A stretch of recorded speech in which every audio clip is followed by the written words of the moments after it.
बोलिए सदगुरुदेव की।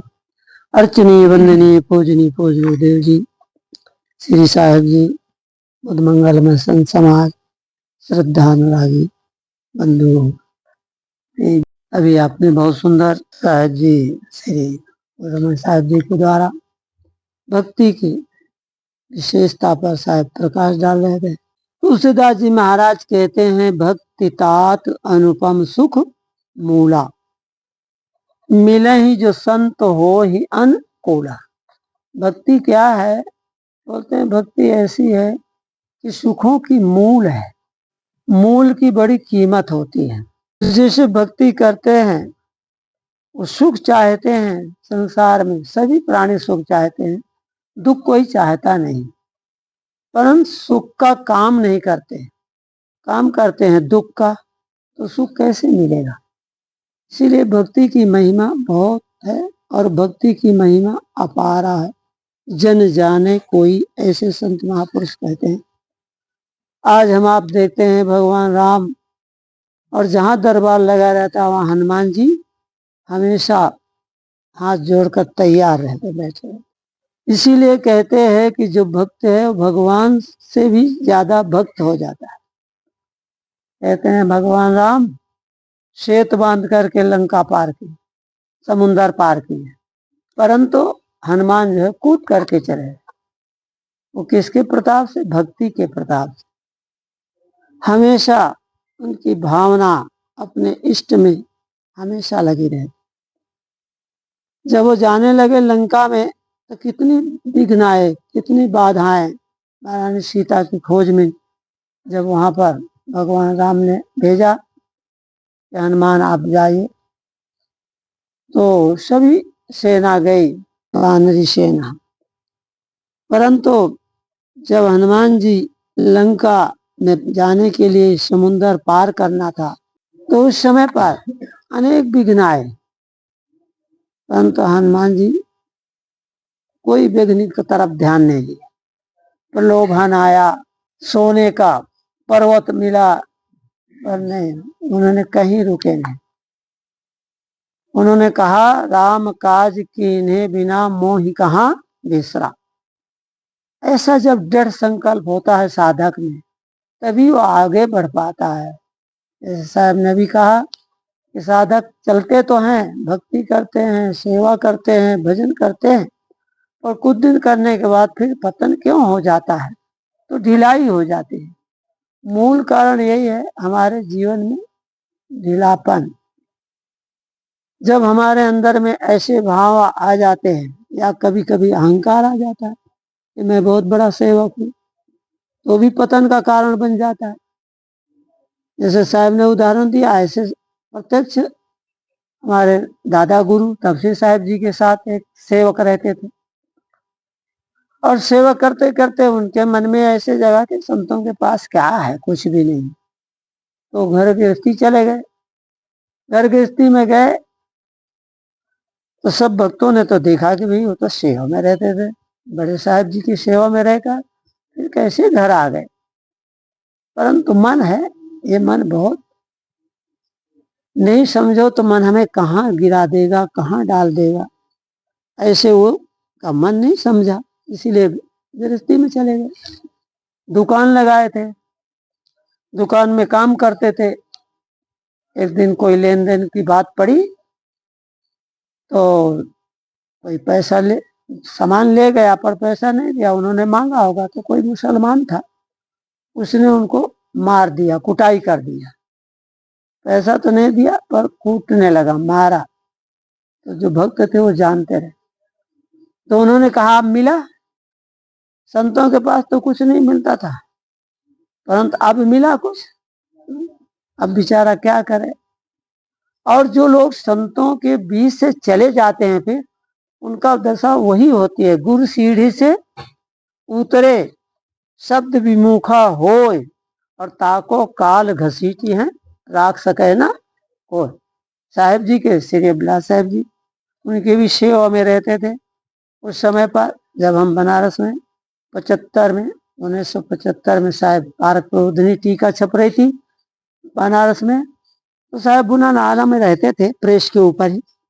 तो 3 मैंने साहेब जी और 2 सेवक के रूम में, श्री परीक्षक साहेब जी और एक प्रथम शिष्य था साहेब जी का, जितेंद्रिया क्या नाम था। हाँ, तो वो रहते थे। परंतु कुछ दिन के बाद क्या मालूम पड़ा, और वापस चले गए छोड़ के साहेब जी। अब चले गए संसार में। तो जैसे साहब ने कहा कि भाई यहाँ तो संतों के यहाँ थोड़ा सा कोई काम करना पड़े, कुछ बोझा लेना पड़े, कुछ होता है तो इतने कोमल हो जाते हैं लोग। कोमल साहब आपको नहीं कहते थे इतने कोमल हो जाते हैं, इतने सुखवारे बन जाते हैं कि लोग काम करना नहीं चाहते। और जब वो चला गया वहां तो क्या करता था मालूम है? साइकिल ले करके, हाँ, और लुगरे कपड़े, क्या क्या काम नहीं करते थे। आज भी है वो, पर संतों से अब दूर ही रहते हैं। यदि संत आवे तो पहले आगे चले, यानी मिलने, क्योंकि उनको अंदर ठेस लग जाती है और शर्म लगती है, कुछ होता। अरे भाई शर्म क्या लगना है, जो भूल हो गई उसको छोड़ दो फिर। बीत गई सो बीत गई, तकदीर का शिकवा कौन करे। जो तीर कमान से निकल गए उस तीर का पीछा कौन करे। जो बीत गया उसे छोड़कर फिर आ जाओ गुरु शरण।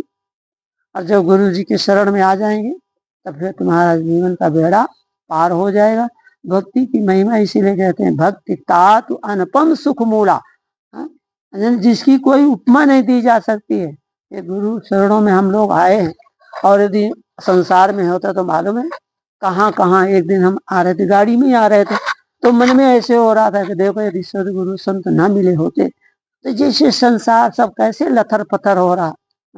जहाँ देखो वहीं झगड़ा झंझट और कितनी उपाधियां सहन करता है जीव। पर यहाँ थोड़ा सा कुछ होता है तो सहन नहीं कर पाता और कहीं का कहीं चल देते हैं। इसलिए कहते हैं संतों का, हमारा जहाँ हमारे गीता में एक श्लोक आता है, बहुत सुंदर है। शायद 2 मिनट है, बाद में समाप्त करें। आप तो आराम तो गीता में 12वां अध्याय का भक्ति प्रकरण ही है। आप देखो उसमें पढ़ो भक्त के लक्षण, संतों के लक्षण इतना सुंदर दिया हुआ है।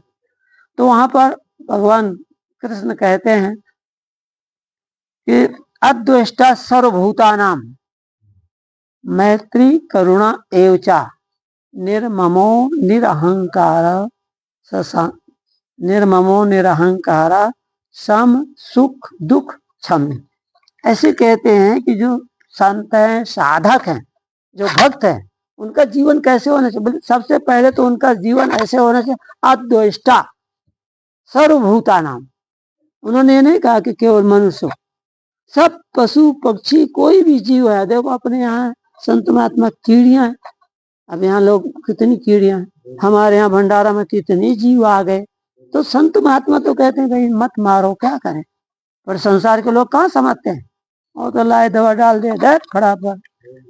अरे पर हमारे यहाँ कहते हैं संत महात्माओं में सबसे पहले दया का पालन हो।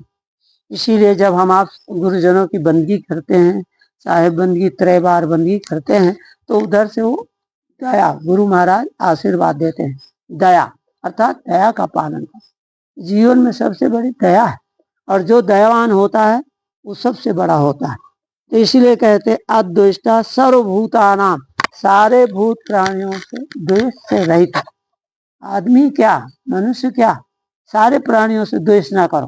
पर लोग क्या है, सांप बिच्छू देखते हैं तो मार डालते हैं, तुरंत कहते हैं अरे तो काल आ गए। हमारे यहाँ सांप कितने रहते, पहले केला होता था तो साहब बहुत सर्प रहते थे करकड़े में। और हम लोग हाल में एक बार तो मैं पढ़ा था तो ऐसे निकला, हाथे से निकला, हाँ सांप काला, वहाँ काले रहते। तो हमने उन लोगों को कहा है कि भाई देखो यहाँ कोई मारना नहीं सर्प को, वो बहुत बड़े बड़े सर्प साहब। और बागड़ियों को हमने कह दिया कि भाई देखो ये आश्रमों की रक्षा करते हैं। 50 साल हमको लगभग हो रहा उधर रहते, पर साहब आज तक हमने आश्रम, दोनों आश्रम इधर और उधर, कभी नहीं सांप को सुना कि किसी को काटा हो। हाँ भाठा में या खेतों में कहीं ना कहीं काटते हैं। तो उन्होंने जब हम ऐसे सो ही रहते, सोते समय हाथ ऐसे हो जाते, तो जो पुराने में रहते थे जहाँ, वहाँ हाल में वो आ गया होगा, ऐसे निकला हाथ के ऊपर। शायद हमको इतना ठंडा लगा जैसे बर्फ छू गया उसका शरीर, इसीलिए नींद खुल गई। जैसे नींद खुली तो देखा तो ऐसे पास। अब वो जैसे हमने हाथ उठाए वो किए तो वो बेचारा घबराया कि कहीं मारे ना। पर हमने कहा भाई तू आया कैसे यहाँ? अब वो फर्श में शायद चले नहीं पाते जल्दी से थोड़ा किनारा लिए, किनारा लेकर फिर वो बाहर निकल। तो ऐसे वहाँ गुरुजी है हमारे, सफाई वो करते थे।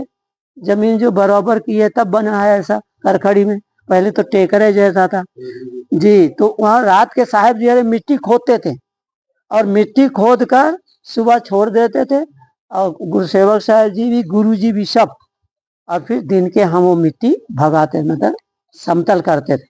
जब हम समतल करते थे दो दो, दो तीन तीन सांप निकल के चल देते थे। बोल, हमने कहा देखो गुरु जी रात के करते रहे और दब गए, कहीं कुछ लगा भी नहीं और कोई कुछ किए भी नहीं।